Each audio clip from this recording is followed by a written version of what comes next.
It's 3 days before Christmas, and dog handler Steve Cruz has been called in to track down a disappearing driver. In his 3.5 years on the dog section, Steve's caught his fair share of drunk motorists. This could be a case of one more. Another unit was in the Hemyock area, and they tried to stop a four-wheel drive car which made off from them and made off into a wood. So the helicopters come out and found the four-wheel drive car in the middle of a field. So we're just going to go and join the unit that first chased him. The driver's abandoned his vehicle and the police helicopter has tracked it down. The bonnet is showing up as black on its thermal camera. Black means hot, so the suspect can't have run far. There's heat coming out of this premises through a chimney, and no movement from that dwelling either. Just got another unit just turned up now. It's 1 in the morning and deadly quiet. Wait. Normally, these are ideal conditions for his dog Razor to track in, but Steve knows finding the disappearing driver might not be that easy. Wet conditions have forced the police to walk down the muddy track. Delta unit, go into the wood. As well as the warm engine, there's a dog in the back of the Jeep. Driver can't be too far away. Confirming it's a white Toyota Land Cruiser. The keeper is William Gray from Wrigglesfoot in Hemyock. Police checks reveal who owns the car, and he lives here. But is he the missing man? Dog isn't getting anything. They're just going to try and see if there's anyone in the house there. No sign of anyone so far. But what about the shack? Hello? Police? The police still haven't a clue why the driver of the Jeep failed to stop. Maybe he's been overindulging in the festivities. But not even a dog can track through water. Unfortunately, the area where the car is in a big puddle. And because of all the water, I'm having trouble trying to get away from the car itself. German Shepherd Razor is struggling to find a scent, so it's up to the chopper crew to find the runaway driver with their heat-seeking camera. Dog unit on the 679. I think I've got him in a local wood, and I'll guide you in. The chopper crew are onto something. Basically, the wood is across the field ahead of you. It's going to be muddy, isn't it? That's for sure. Come here. This black image in the middle of the woods has got their attention. It's certainly a moving heat source, but it could easily be an animal. He's got a heat source in this wood up here. We think it's a male lying down.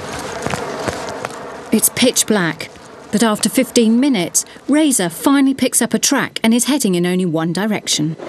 Dog's on something, that's for sure. Wait, Razor.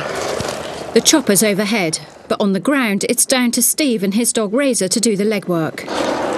No, my dog's pulling me somewhere. Suddenly, Razor spots something. Good boy! Good lad. All right, get up. Good lad. Get up. It's certainly no wild animal. Huh? It's all right, I'm all right. All right. Stand that in the light. He says he's scared of dogs, but if this is the wanted driver, there's already a dog in the back of his 4x4. All right, if you come out slowly, he won't get you, all right? All right, I'll keep hold of him. Okay, we'll just stand right in the corner there. In a vain attempt to hide, the man buried himself under a pile of leaves, but that was never going to stop a heat-seeking camera and a highly trained police dog. What'd you run off for? Just had a couple of ciders at my mate's, man. Okay. Basically just went. The man says he had a few ciders and then fell asleep in the woods. But that still doesn't explain the warm engine and the abandoned pet. Is my dog all right in my car? Yeah, it's fine. So it must be his Jeep if he's talking about the dog in the back. If you go walk over to my colleague over there. Backup arrives just in case the man decides to do another disappearing act. And Steve's happy to admit the arrest was all down to teamwork. Razor ran straight up to him and found him hidden under the bush there. We were guided in by the helicopter, really. But he's already disclosed to me that he's had a few drinks, so he's obviously a drink driver. It's police procedure to cuff suspected drunk drivers, but this doesn't go down too well. There's no need for this. I said Stand still. You are getting handcuffs on. Stand still. I said I'll come with you. Right, whether you come with me or not, you will have handcuffs on. He's got plenty of time to get used to the handcuffs, as it's a good 10-minute trek over the fields back to his car. Once there, he's not keen to take a breath test. Yeah, but why do I need to do that if I wasn't driving? Right, because I suspect that you were driving, and that's why I'm asking. What if we work out that I wasn't? I'm going to ask you one more time. If you're not prepared to, then that's fine. Then we'll ask you again when we get to custody. Well, okay, it's your choice. Yeah, am I allowed to speak to Right, in that case I'm going to take that as a refusal. So Well, hang on. No, we're not here to Because negotiate. I know what that means. I'm taking it as a refusal. Yeah, which therefore means you'll be that asked you will again be- in custody.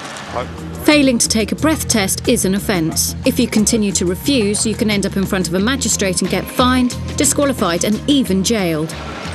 He was arrested for failing to provide, and then they go back into custody on the intoxicator machine and have a further reading which is more accurate. If he fails to provide there, then he'll just be charged regardless and end up in court next week for drink driving. Which is a good job. Although Steve didn't catch the man behind the wheel, it is the driver's 4x4 and it was parked right outside his home. He can hardly blame it on anyone else, as the chopper pictures clearly show he was the only person in the area. Back at custody, William Gray was found to be over the legal limit. At court, magistrates found him guilty, fined him £135 and banned him from driving for 3 years.